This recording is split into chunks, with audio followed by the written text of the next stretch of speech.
How great is our lord. और अल्लाह के कुछ नाम बताता हूँ, फिर बात को ख़त्म करते हैं।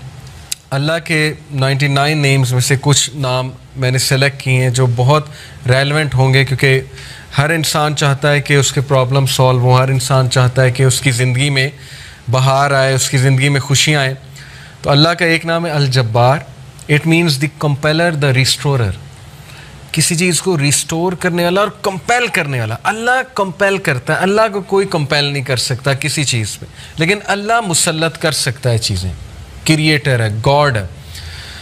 मुझे एक आलिम दीन ने कहा था कि अगर कोई बंदा किसी एडिक्शन में मुसल्लत है और उससे वो नहीं छूट रही, तो वो अल्लाह को इस एट्रीब्यूट से पुकारे कि या अल जब्बार please compel me to leave this, क्योंकि अल्लाह को ये बहुत पसंद है कि अल्लाह को उसके नामों का वास्ता दिया जाए।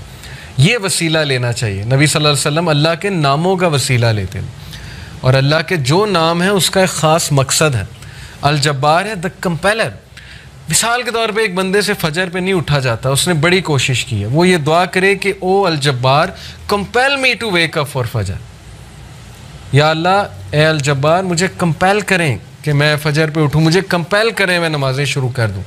फिर आप देखें अल्लाह ताला किस तरह आपको रिप्लाई करता है, क्योंकि अल्लाह को बहुत पसंद है। जितना जिसके पास अल्लाह का नॉलेज होगा और उस नॉलेज की बेसिस पे अल्लाह को पुकारेगा, ये इतना ज़्यादा अल्लाह सुब्हानहू व तआला जो है उस बंदे की कदर करेगा। क्यों? क्योंकि उस बंदे के पास अल्लाह के नामों का इल्म है। आपको पता है सुलेमान अलैहिस्सलाम का जो एक दरबारी था, वो जिन ने कहा था ना मैं ले आऊँगा तख्त, लेकिन वो जो दूसरा था उसने कहा मैं पलक झपकने में ले आऊँगा, और वो बंदे के पास अल्लाह के नामों का इल्म था। ये खैर डिस्कशन कहीं और चली जाएगी, वो फिर सूफ़ीज़म आ जाती है इसमें सारी। सूफ़ीज़ बहुत सी बातें करते हैं, खैर हम उस साइड पे नहीं जाएंगे। तो एनीवे अल्लाह के नामों में बहुत पावर है, अल्लाह के सारे एट्रीब्यूट्स में। तो अल जब्बार है द कंपेलर। अल कहार, अल कहार का मतलब है द एवर डोमिनेटिंग। जब बंदा किसी मसले में फंसा हो और उससे लग रहा है कि दूसरे उसको डोमिनेट कर रहे हैं, स्पेशली उसके दुश्मन, बिज़नेस डीलिंग में फंसा हुआ है कुछ, तो फिर बंदा अल्लाह को अल कहार के नाम से पुकारे, द एवर डोमिनेटिंग, कि अल्लाह तू एवर डोमिनेटिंग है, कभी भी मेरे दुश्मन मुझ पर डोमिनेट ना कर जाएं। अल्लाह मैं तेरी हिफाजत पकड़ता हूँ, मैं अल कहार की हिफाजत पकड़ता हूँ। अल्लाह को ये दुआ कितनी पसंद आएगी, अल्लाह ताला को आपका ये पुकारना कितना पसंद आएगा कि ये बंदा मेरे नाम को जानता है, मेरे नाम को एक्नॉलेज कर रहा है, मेरे एट्रीब्यूट को एक्नॉलेज कर रहा है, और उस नॉलेज की बेसिस पे मुझे पुकार है। अल्लाह ताला का एक नाम है अल फत्ताह। अल फत्ताह का मतलब है द ओपनर, खोलने वाला, रास्ते खोलने वाला। जब हर चीज़ ब्लॉक्ड है उसको खोलने वाला अल्लाह है। कुरान में हज़रत यूनुस अलैहिस्सलाम की मिसाल है कि मछली के पेट में अंधेरों में ज़ुलुमात में से हज़रत यूनुस अलैहिस्सलाम ने अल्लाह को पुकारा, ला इलाहा इल्ला अंता सुब्हानका इन्नी कुन्तु मिनज़ ज़ालिमीन, और अल्लाह कहता है कि हमने उसको निकाला वहाँ से, हमने उसको अपने बंदे को निजात दी वहाँ से। तो जब कोई बंदा ऐसी सिचुएशन में स्टक हो कि उसे समझ नहीं आ रही मैं करूं क्या, मैं निकल ही नहीं पा रहा, बहुत सी सिचुएशंस आएंगी आप पे, ट्रस्ट मी। कभी कभी इंसान एक वेल में चला जाता है, जैसे यूसुफ अलैहिस्सलाम की मिसाल है कि वो एक वेल में गिर गए। अब उनके पास क्या सलूशन था, बाहर निकले तो बाहर भाई वेट कर रहे हैं, भेड़िए हैं वो खा जाएंगे, अंदर वेट करें तो भूख प्यास से मर जाएंगे। तो कभी कभी इंसान पे ये सिचुएशन आती है, उसे समझ नहीं आता मैं करूं क्या, मेरे हाथ से चीज़ें निकल रही हैं। दैट इज़ वेयर अल फत्ताह's रोल कम। अल्लाह सुब्हानहू तआला का जो ये एट्रीब्यूट है अल फत्ताह, अल्लाह मेरे बंद रास्तों को खोल दें, और अल फत्ताह से पुकारें अल्लाह ताला को। ये बहुत पावरफुल नाम है। और फिर अल्लाह का एक नाम है अल वकील। अल वकील का मतलब होता है द डिस्पोज़र ऑफ अफेयर्स, मामलात का डिस्पोज़र। हर चीज़ अल्लाह की कोर्ट में जाके इजाज़त लेती है, फिर एक मामला होता है। एक पत्ता भी नहीं कायनात में गिरता, लेकिन उसका नॉलेज अल्लाह को है, और वो अल्लाह की इजाज़त से होता है। कोई भी चीज़ इधर से उधर नहीं हो सकती जब तक अल्लाह डिस्पोज ऑफ ना करे उसे। हर मैटर अल्लाह की कोर्ट में जाता है। और ये अल वकील जो है, ये सूरह यूसुफ में अल्लाह का एट्रीब्यूट मेंशन हुआ है इस ज़ुमरे में कि यूसुफ अलैहिस्सलाम को कितना उनका डाउनफॉल लाने की कोशिश की उनके इर्द गिर्द के लोगों ने। उस खातून का पूरा वाक़या बदनाम करने की कोशिश की, जेल में चले गए, जेल में बंद करवा दिया। एट द एंड सक्सेसफुल वही हुए, क्योंकि डिस्पोजर ऑफ अफेयर्स के साथ उनका ताल्लुक था। जिस बंदे का ताल्लुक और लो लग गई अल्लाह सुब्हानहू व तआला से, जिसने अल्लाह को पुकारा, जिसने अल्लाह को एक्नॉलेज किया, जिसका तवक्कल अल्लाह ताला पे है, उसको कभी अल्लाह मायूस नहीं करता। इट्स ऑल अबाउट तवक्कल, it's all about belief in अल्लाह सुब्हानहू व तआला। और मिरेकल्स होते हैं, फिर बहुत सी चीज़ें होती हैं। और अगर आपकी दुआ ना भी कबूल हो तो फिर अल्लाह आपको ऐसी स्ट्रेंथ दे देता है अपनी डिफ़िकल्टीज से बियर करने की, जिसको अगेन वही फील कर सकते हैं जिन्होंने ये चीज़ एक्सपीरियंस की है। बहुत सी चीज़ें मैंने एक्सपीरियंस की अपनी लाइफ में। जो मांगा हमेशा मिला, कभी नहीं मिला उस पर सब्र है। जो बेसब्रे हैं, जो कंप्लेन शुरू कर देते हैं, उन्हें ना नज़र आता है कि ये चीज़ मुझे क्यों नहीं मिली। तो इसलिए इंसान से भी तो कुछ दरकार है ना। इंसान यही कहे जाए कि नहीं नहीं नहीं, सब अल्लाह से दरकार है, मुझसे कुछ दरकार नहीं, ना मैंने पेशेंस शो करनी, ना शुक्र करना है, मैंने कुछ नहीं करना, सब अल्लाह ने करना है।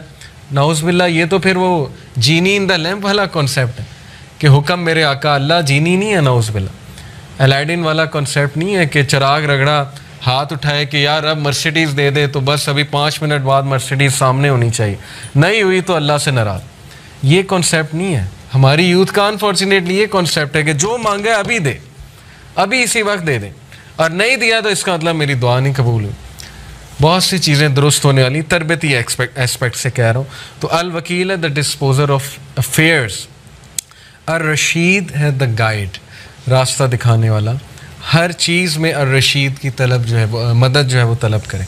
बिज़नेस करते हुए, कोई डिसीजन लेते हुए इस्तिखारा करें अल्लाह ताला से, अल्लाह ताला को एक एक बात पे पुकारें। सहाबा तो नबी सल्लल्लाहु अलैहि वसल्लम ने सहाबा की ऐसी तरबियत की थी कि वो तस्मा भी अल्लाह सुब्हानहू ताला से बांधते थे, जूती का। कोई छोटी से छोटी चीज़ उन्हें मांगनी होती थी, वो अल्लाह की मदद तलब करते थे। पायस लोग थे ना, पाइटी उनका गोल था, अल्लाह ताला के करीब होना उनका गोल है। हमारी लाइफ में अल्लाह कितना है, इस पर हम गौर करें। और अगर दूर हुआ है तो who went far, Allah went फार या हम, वी वेंट फार। अगर डिस्टेंस हुआ है अल्लाह, तो किसने डिस्टेंस किया? अल्लाह ने हमें अपने आप से डिस्टेंस किया है या हमने अल्लाह को जो है वो डिस्टेंस किया हमारे से? तो ये अल्लाह के एट्रीब्यूट्स हैं। अब मैं आपको कुछ ज़बरदस्त हदीस सुनाता हूँ, बहुत ईमान अफरोज़ अल्लाह के बारे में। हदीस कुदसी हैं। हदीस कुदसी होता है कि अल्लाह ताला नबी सल्लल्लाहु अलैहि वसल्लम जो है वो डायरेक्टली अल्लाह को कोट करें। अल्लाह अलमाइटी सेज़, अबू हुरैरा रज़ियल्लाहु अन्हु से मरवी हदीस है, हदीस कुदसी। अल्लाह almighty says, I am as my servant expects of me. मैं ऐसा हूँ जैसा मेरा बंदा मेरे बारे में गुमान करता है। I am with him as he remembers me, if he remembers me in himself I will remember him in my self. अगर वो मुझे अपने आप में याद रखता है तो मैं उसे अपने आप में याद रखता हूँ। इमेजिन करें, जो बंदा अल्लाह को पुकारता है, याद रखता है, दिल में अल्लाह से बातें करता है, या नमाज में बातें करता है, या वैसे ही हाथ उठा के अल्लाह से दुआ करता है, अल्लाह ताला उसको रिस्पॉन्ड भी करता है और अल्लाह उसको याद भी करता है। If he mentions me in a gathering I will mention him in a greater gathering. We are lucky. आप लोग बाय कोइंसिडेंस यहाँ नहीं आए। लोहे महफूज में creation of havens and earth से 50,000 साल पहले ये सीन लिखा हुआ है। दिस इज़ तकदीर, ओके, द डिवाइन डिक्री। तकदीर के बहुत से लेवल्स हैं, 5 लेवल्स हैं। दो हाईएस्ट लेवल है वो है द डिवाइन डिक्री। लोहे महफूज में हम सब का यहाँ बैठना लिखा था, आप सब के नाम दर्ज थे, और ये सादत दर्ज थी कि ये लोग बैठ के अल्लाह की बात करेंगे और ये लोग बैठ के अल्लाह को याद करेंगे। तो अल्लाह कह रहा है कि जो मुझे गैदरिंग में याद करता है मैं उसे उससे बेहतर गैदरिंग में याद रखता हूँ। अब देखिए, हम यहाँ अल्लाह की बात कर रहे हैं, अल्लाह की हम बयान कर रहे हैं।